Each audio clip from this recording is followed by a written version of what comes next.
5 seconds to go.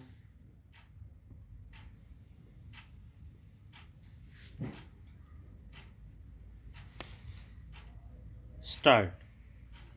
2023 promises to be a landmark year for technology and digitization in India. The Union Budget indicates growing prioritization of these areas. The Digital India program has been allotted rupees 4,795.24 crore. The allocation to the Ministry of Electronics and IT has nearly doubled, and there is a 1000% increase in the funding for the Artificial Intelligence and Digital Intelligence Unit. But something crucial is amiss.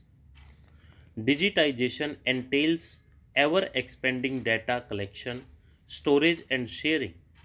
This includes personal information such as biometrics and financial and health data. Many of the initiatives announced with the budget reinforce the discord between the pace of digitization efforts and implementation of effective legal frameworks to strengthen privacy and cyber security. A new national data governance policy is going to be introduced to enable access to anonymized data. Anonymized data includes data that does not contain personally identifiable information PII like name, age, phone number, address, etc., or data from which PII has been removed. However, several students have demonstrated the ease with which anonymized data can be reverse engineered to identify individuals. A study in 2019 was able to accurately re-identify 99.9080% of Americans in an anonymized data set, including information held by the US government on more than 11 million people. Current anonymization techniques are inadequate for the potential of anonymized data to be unleashed without jeopardizing people's privacy. India first needs a robust data protection law.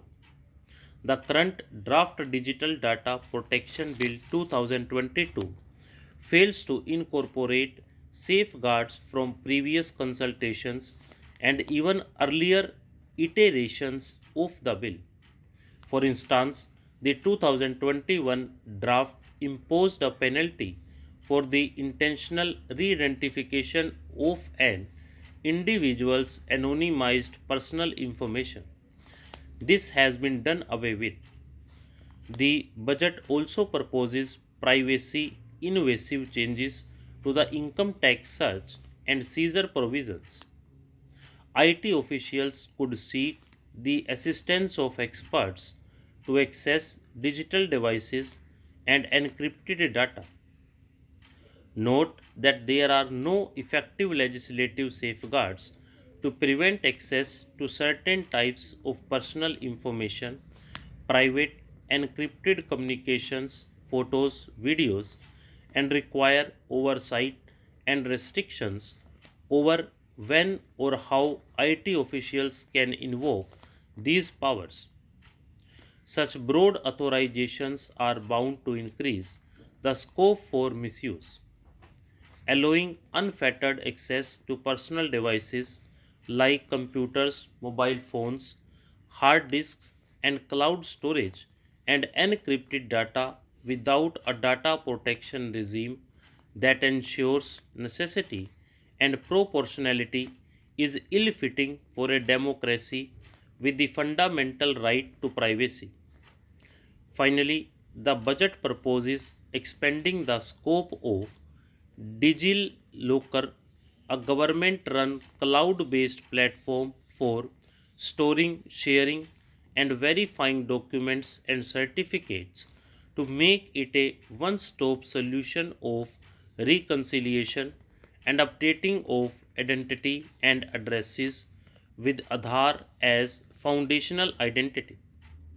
For this measure to truly serve the objective of trust-based governance, two issues need to be addressed. One, strengthening of the cyber security infrastructure, including implementation of the long-awaited National Cyber Security Strategy to inspire people's trust and potentially avert situations like the one in 2020 where 3.8 crore DigiLocker accounts were compromised. To prevent the continuing scope creep of Aadhaar, which is increasingly being made mandatory not only to avail services and benefits but also to exercise fundamental rights such as voting. The negative human rights impact of the forced widespread use of Aadhaar has been well documented.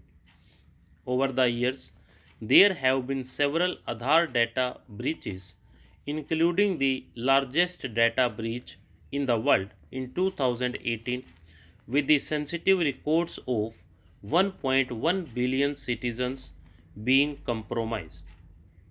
Regulations establishing accountability mechanisms and strengthening digital rights based on feedback and impact assessments are a crucial component of digitization.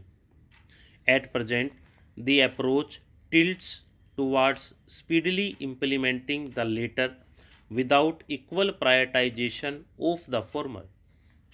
The World Economic Forum's Global Cybersecurity Outlook 2023 finds that data privacy and cybersecurity regulations are effective for reducing cyber risks. Many new laws have been issued this year and on data protection, telecommunication, internet governance and cyber security. However, the available drafts are far from satisfactory in terms of global best practices. As the country kickstarts its G20 presidency and prepares to be a leader in this space, we would do well to prioritize the development of exemplary rights respecting privacy and cyber security regimes. Stop.